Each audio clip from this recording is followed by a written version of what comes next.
Hello viewers, আসসালামু আলাইকুম। হুমায়ুন স্মৃতি ব্লগ থেকে আমি স্মৃতি বলছি। বরাবরের মতো আবারও নতুন ব্লগ নিয়ে আপনাদের সঙ্গে চলে আসলাম। এই তো আমি সকালবেলা থেকে ব্লগটা শুরু করেছিলাম। আর এখন যেহেতু শীতকাল কিন্তু সবকিছু খেতে অনেক বেশি মজা লাগে, তাই না?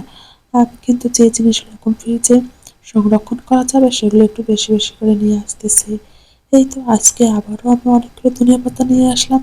আমি কিন্তু আনার পরেই কিন্তু সুন্দর করে পরিষ্কার করে নিচ্ছি।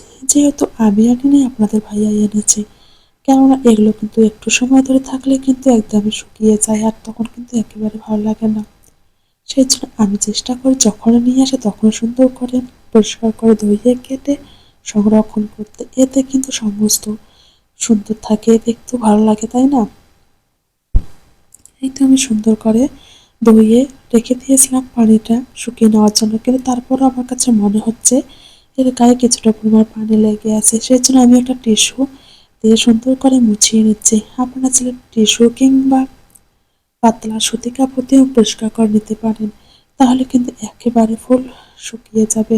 আর আজকে কিন্তু আমার কণ্ঠ দিতে অনেক বেশি কষ্ট হচ্ছে, কেননা আমার প্রচন্ড পরিমাণে জ্বর, সর্দি। সেজন্য আমি কিন্তু কথাই বলতে পারছি না। আমার কথা যদি কোনো ভুল হয়ে থাকে তাহলে অবশ্যই ক্ষমা দৃষ্টিতে দেখবেন। এই তো আমি সুন্দর করে একেবারে ঝরঝর করে মুছিয়ে নিয়েছি। এখন আমি কুচি করে কেটে নেব। সাধারণত আমরা যেভাবে কুচি করে তরকারিতে দেই ঠিক সেইভাবে কেটে নিচ্ছি।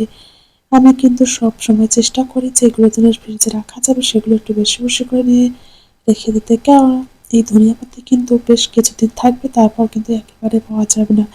কিন্তু আমার তো খুবই খেতে ইচ্ছে করে। যখন থাকবে না তখন আমি কি খাবো, তাই না? সেজন্য কিন্তু অনেকগুলো করে নিয়ে আসি। কিছুটা করে খাওয়া হচ্ছে, এর মধ্যে কিছুটা কিন্তু আমি সংরক্ষণ করছি।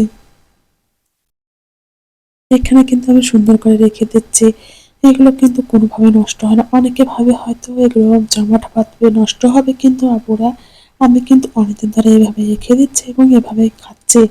কোনোভাবে নষ্ট হচ্ছে না। আপনারা চাইলে নিশ্চিন্তে এভাবে রেখে দিতে পারেন, কোনো সমস্যা হবে না। এই তো আমার সুন্দর ঝরঝরে ধনিয়া পাতা, এখন আমি এগুলো ফ্রিজে রেখে দেবো। যখন আপনারা রান্না করবেন ঠিক যখন দেওয়ার প্রয়োজন হবে তখনই বের করে দিয়ে সঙ্গে কিন্তু একটু ডিপ ফ্রিজে রেখে দেবেন। তাহলে আর কোনো সমস্যা হবে না।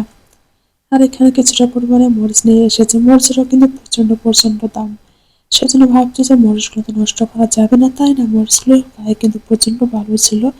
আমি একটু সেগুলো সুন্দর করে ধুয়ে নিয়ে এসে এরপর টিস্যু দিয়ে সুন্দর করে একদম মুছিয়ে নিলাম যাতে কোনো রকমের পানি না থাকে। পানি থাকলে কিন্তু এগুলো খুব তাড়াতাড়ি নষ্ট হয়ে যায়। আপনারা চাইলে কিন্তু এভাবে একটা টিস্যু নিচে রেখে কিন্তু মরিচগুলো রাখিয়ে দিতে পারেন। আমি কিন্তু নিচের দিকে কোনো টিস্যু ব্যবহার করলাম না। এখন আমি সুন্দর করে মরিচগুলো রেখে দিয়ে এর উপরে একটা টিস্যু দিয়ে দেবো। এভাবে মরিচগুলো কিন্তু আমরা অনেকদিন ধরে খেতে পারবো। কোনো রকমের কোনো নষ্ট বা কোনো কিছু পচে যাবে না। যে জিনিসগুলো আমাদের অনেক দাম দিয়ে কিনতে হয় সেগুলো কিন্তু আমরা হেলায় ফেলায় নষ্ট করতে পারি না। কেননা টাকা সবাই ইনকাম করে কিন্তু সেটার মূল্য দিতে সবাই জানে না। এই তো আমি সুন্দর করে রেখে দিলাম। কিন্তু আজকে আমার শরীরটা যদি প্রচন্ড পরিমাণে খারাপ, কিছু রান্না করতে ইচ্ছা করছে না। রান্না না করলে তো হবে না, তাই না? খেতে তো হবে, পরিবার যেহেতু আছে। এদিকে কিছুটা পরিমাণে বেগুন কেটে নিলাম। বেগুন সুন্দর করে তেলে ভেজে নেবো। আর রাতের কিছুটা তরকারি আছে সেগুলো আমি সুন্দর করে গরম করে এনে আজকে দুপুরবেলাটা এগুলো দিয়ে চালিয়ে নেব। শরীর এবং মন দুটোরই ভালো থাকার প্রয়োজন, অবশ্যই ভালো থাকার প্রয়োজন। এই দুটোর মধ্যে একটা যদি খারাপ থাকে তাহলে কিন্তু আপনারা কোনোভাবে চলাফেরা, কাজ কামে কোনো দিকে মন দিতে পারি না, তাই না? তাহলে আমাদের কি করতে হবে? শরীর এবং মন দুটোই ভালো রাখতে হবে।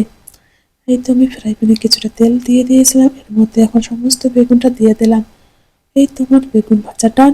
এখন আমি রাতের কিছুটা তরকারি ছিল সেগুলো গরম করে নিলাম। আল্লাহ হাফেজ।